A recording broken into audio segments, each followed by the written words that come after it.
Merci pour la transition. C'est une suite assez logique. Nous, on a découvert dans une maison de quartier, hein, donc on était une bande de copains à faire du folk américain. Hein.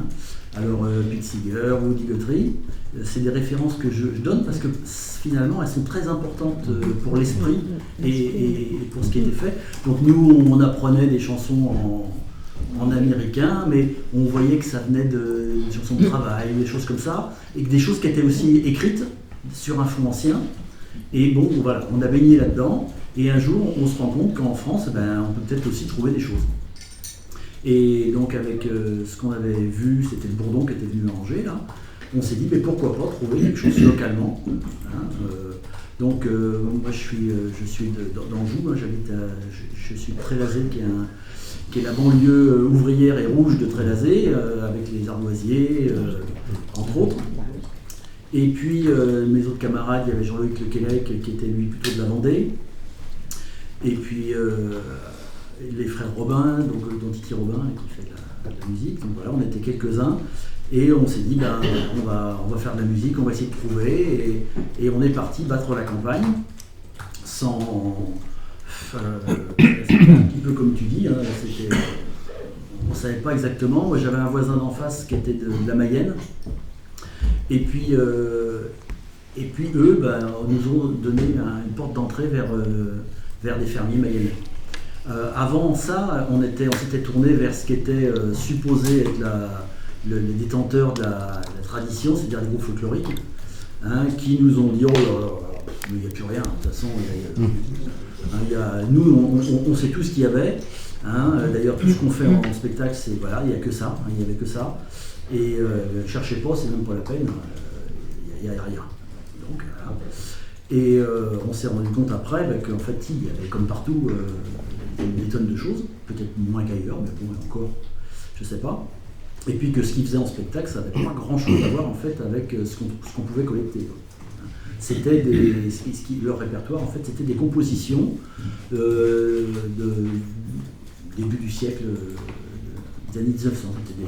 Donc on a retrouvé d'ailleurs après qui étaient les compositeurs, qui étaient les chorégraphes, on peut presque appeler ça. Mais en fait, sur le terrain, on ne trouvait pratiquement rien de ce qui était fait. Donc la première entrée pour moi, ça a été à partir de mon voisin de Trélazé qui était ardoisier et qui lui-même était émigré d'Ardoisier de la Mayenne. Et puis il a dit bah oui, des musiciens bien sûr, des gars qui jouent de l'accordéon, j'en connais, du violon, oui j'en connais. Ça me paraissait tout à fait naturel. On était passé dans une autre dimension, dans un monde parallèle. Et une fois qu'on a mis le pied dans ce monde parallèle, hein, c'est pratiquement ça, en fait on a tiré le peloton, et puis petit à petit, on a trouvé, on a rencontré plein de gens, oui, on a rencontré un certain nombre de gens quand même, et qui nous ont permis de se créer un répertoire. Donc nous, l'objectif à l'époque, c'était de se créer un répertoire de musique et de danse, de façon à pouvoir les jouer. On cherchait un répertoire à pouvoir jouer, pour pouvoir faire des balles, hein, des balles folk. Éventuellement chanter, mais on n'est pas tombé sur des grands répertoires de chanteurs, hein, contrairement à toi, mais par contre on a trouvé beaucoup de musiciens. Et on s'est rendu compte très rapidement que le mot-clé c'était musicien routinier. Donc si on allait dans un petit bourg, si on demandait est-ce qu'il y a des musiciens, on disait oui, il y a machin qui joue de l'harmonium, il y a machin qui est professeur à l'école de musique et tout, mais oui, c'est pas ça qu'on cherche. Et après, on a demandé musiciens routiniers. Les routiniers, c'est pas pareil. Alors donc allez donc voir à la ferme un tel, Paul Régnier, enfin bon voilà. Et on avait trouvé le mot-clé du réseau. Et alors pour aller vite, grosso modo, on a donc fait du collectage en Sud-Mayenne, dans les Mauges, c'est-à-dire au sud de Loire, en Anjou, dans le Segréen, Nord-Loire. Et puis avec Jean-Louis, on est allé dans le bocage vendéen aussi, et puis autour de la vallée de la Loire. Et donc on a rencontré, j'ai fait pour l'occasion un petit répertoire, donc on a rencontré 37 joueurs de violon et 34 joueurs d'accordéon.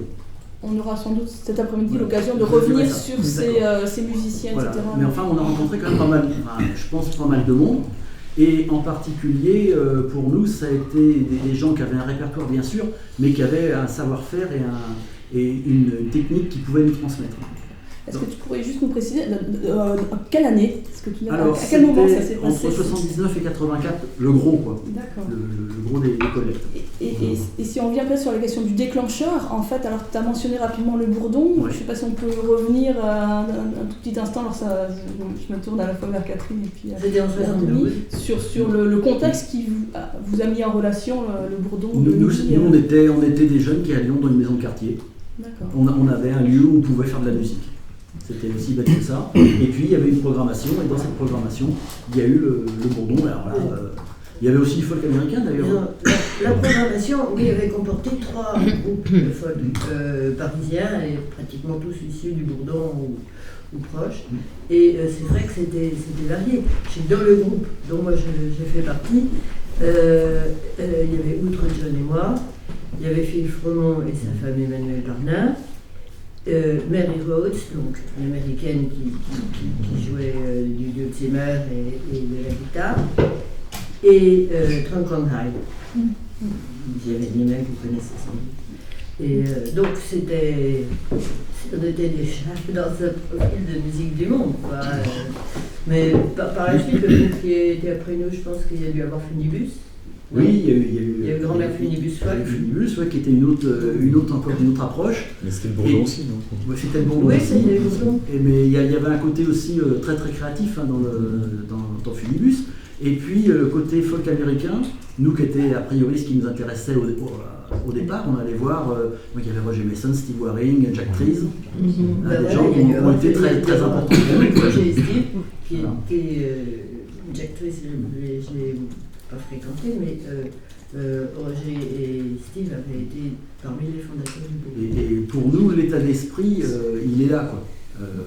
Donc, quand il y avait, je dirais, cette dimension, bien sûr, tradition, répertoire, mais il y avait autre chose que ça pour nous. Il y avait le côté créatif, il y avait le côté pratiquement engagement social, qu'on peut retrouver dans le folk américain chez Pete Seeger ou Woody Guthrie.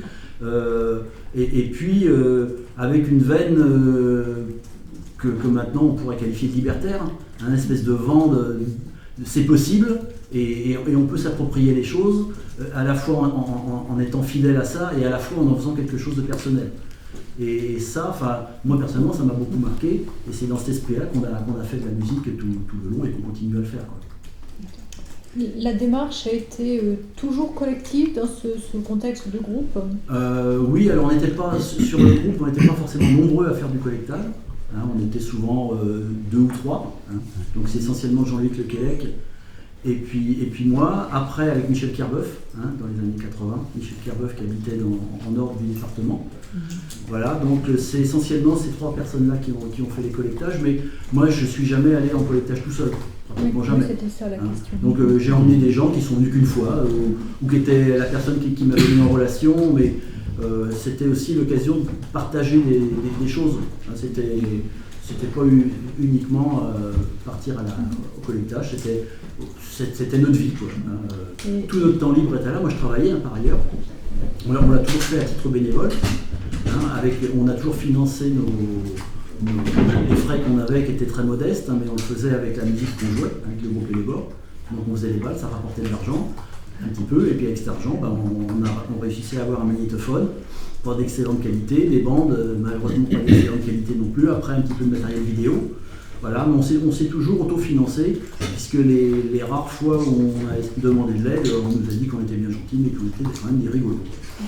C'est ce qu'on était d'ailleurs. À qui vous avez demandé cette aide? Alors on a demandé au conseil général, à un moment on a demandé à la DRAC et tout ça, enfin bon, je veux dire, à chaque fois ça a été un fiasco total, mais ça nous a confirmé le fait que c'était pas ça qu'on avait envie de faire, de demander des subventions. Ce qui nous plaisait, nous, c'était de faire de la musique et aller rencontrer des gens, quoi.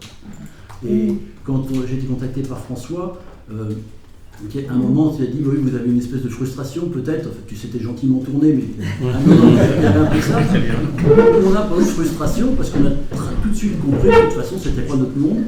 On était dans un autre monde, toujours dans ce monde parallèle, là. Les musiciens qu'on a rencontrés, pratiquement aucun n'était professionnel. Tous, ils avaient un boulot à côté. Et sans le savoir, finalement, on était dans cette veine-là. On avait toujours notre boulot à côté et on a toujours continué à faire de la musique. Et Dans le coin, il n'y avait pratiquement pas de professionnels. dans ce côté cheminement parallèle, est-ce que vous aviez conscience qu'il y avait plein d'autres mondes aussi, comme vous, qui s'étaient engagés dans des collectages? Oui, alors dans d'autres régions, oui, bien sûr. On a eu l'occasion de rencontrer soit des gens de la Chabanais, soit en Bretagne. Et puis aller en Bretagne, c'était important aussi d'aller dans des rencontres comme à Monterfil, par exemple, des choses comme ça. À la Bouèze, bien sûr. Oui, non, on s'est rendu compte qu'on n'était pas tout seul. Et que nous, finalement, on faisait un petit boulot. On n'a pas fait un répertoire systématique. Mais que, on s'est créé un répertoire. Merci beaucoup. Alors oui, n'hésitez pas à... Petite question. 72, pour Catherine, 79, vous commencez à collecter. Il y a tout de même 7 ans. Qu'est-ce qui s'est passé pendant ces 7 années-là? Qu'est-ce qui a incubé, qu'est-ce qui a infusé dans votre vie? Déjà, on a appris un peu à jouer des instruments. Parce qu'à cette époque-là, on jouait un peu de guitare, mais c'est tout, quoi. Donc il a fallu, on a joué un peu du violon, mais c'était très très empirique. Il n'y avait pas Internet et les tutos qu'on peut trouver aujourd'hui, heureusement ou malheureusement. Donc il fallait se débrouiller. Et on a vraiment commencé à apprendre. Alors on a commencé avant 79, les premiers c'était 77. D'accord, tu vois, tout à l'heure tu as dit 79. Oui, mais on a vraiment enregistré 79. C'est quand même un délai important. C'est vrai que dans d'autres régions, le passage entre la curiosité et l'arrivée sur le terrain est beaucoup plus court. Là, effectivement, même si c'est que 7 ans, on n'arrivait pas à trouver la porte d'entrée. Alors, je vous dis, les démarches qu'on a faites, on ne cherchait pas, il n'y a rien de toute façon. Et dans les groupes folkloriques, moi je me souviens parce que j'ai fait partie d'un groupe folklorique quand j'étais petit, mes parents en faisaient partie. Et le répertoire, donc c'était tout sur partition. Et il y avait un gars qui jouait sans partition, qui jouait du saxo carotte, et c'était Jean Avril, et il était la risée de tout le monde, quoi. C'était vraiment le pauvre mec, quoi. Parce que lui, il lisait pas la partition. Et en fait, quand j'ai essayé de retrouver Jean Avril, il était mort, si tu veux. Mais je pense que c'est un gars avec qui on serait bien entendu, quoi.